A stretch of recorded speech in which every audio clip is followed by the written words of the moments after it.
China conducts patrol in South China Sea, accuses Philippines of disturbing regional peace.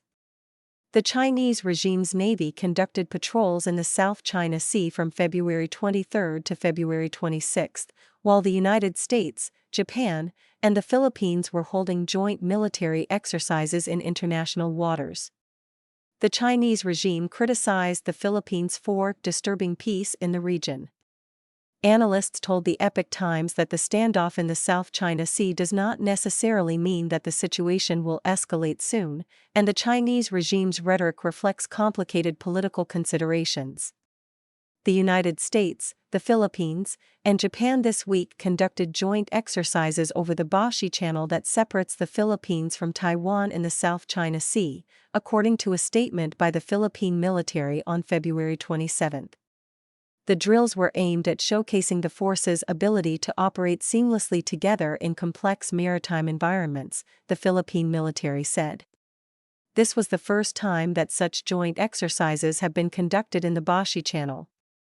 The Chinese regime reacted angrily to the joint drills. On February 27, a spokesperson for the People's Liberation Army's Southern Theater Command accused the Philippines of disrupting peace and stability by organizing joint patrols with countries outside the region.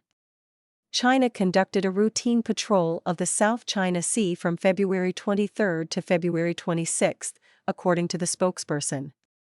While China claims sovereignty over the waters, citing the historical 9- demarcation line within the South China Sea, the Philippines, Brunei, Malaysia, Vietnam, and Indonesia each claim sovereignty over their exclusive economic zones in the South China Sea.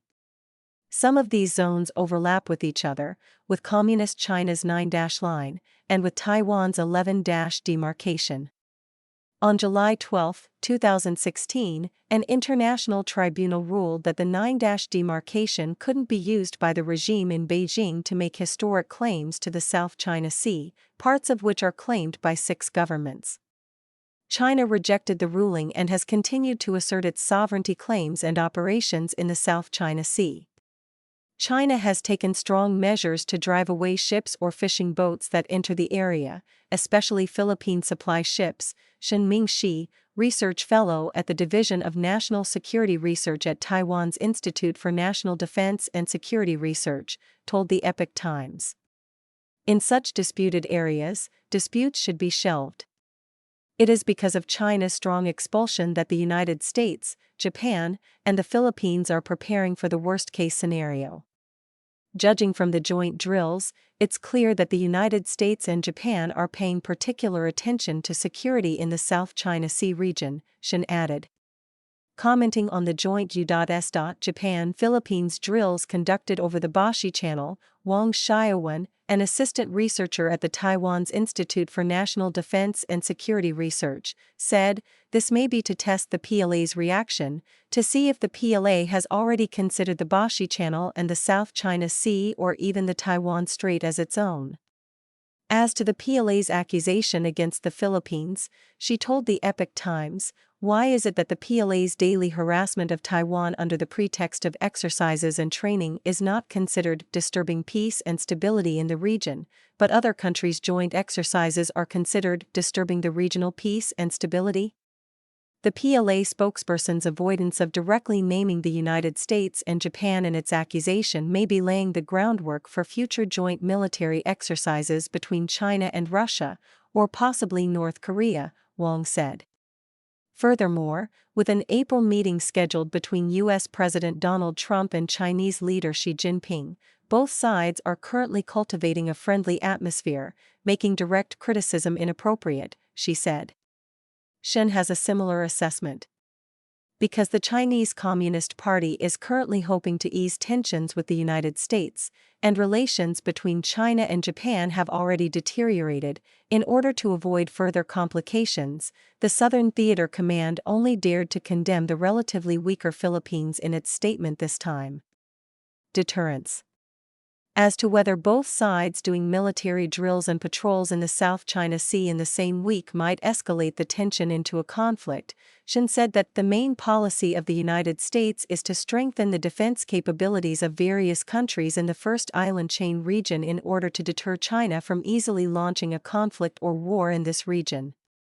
If war becomes unavoidable in the region, the United States should have many ways to participate.